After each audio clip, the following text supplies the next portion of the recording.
Good morning, everyone. It's Pastor Tim Hammy. Happy Thanksgiving. Woo! Okay, had to get that out of my system. I hope you have a great day. I'm excited.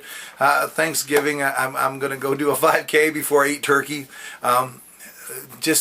We're just looking forward to having not only my parents with us, but some church family with us, and just sitting around the table and being thankful.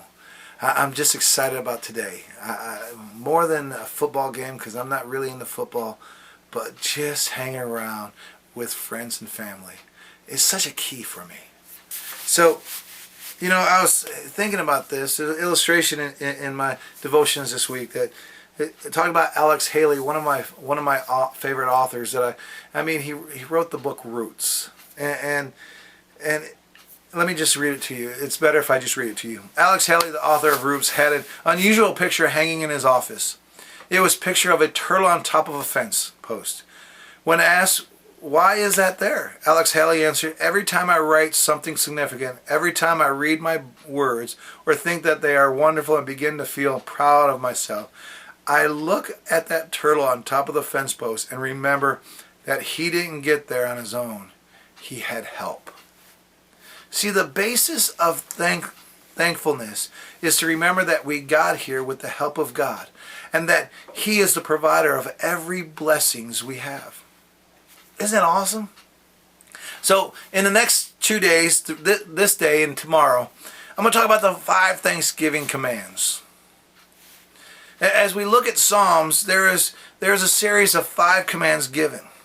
The very first commandment is in verse 1. It says, "Shout for joy, the Lord, all the earth." It means shout with the force of a trumpet blast. A shout of joy to the Lord that comes from that very depth of your being, that down here in the gut. When I was in the Air Force, they were taught as training instructors that they don't scream from their throat. They scream from the innermost part of them. And they give out commands. And they learn how to do that without losing their voice. It's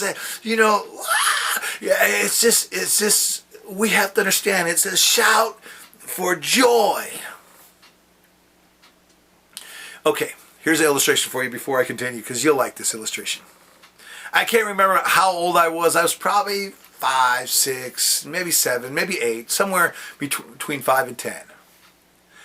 And all up to Christmas, there was this bike that I wanted.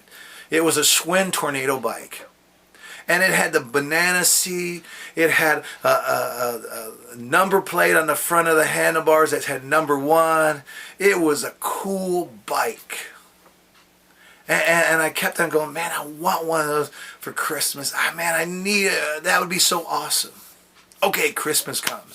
And we come down from the upstairs, and we're breaking open the gifts and stuff like that. But there was no bike. I was so disappointed. I was so, man, the one thing I wanted. The one thing I wanted. And my dad just kind of sat back, smiled. My mom was smiling. And I'm thinking, man, what's up with you guys? I'm disappointed.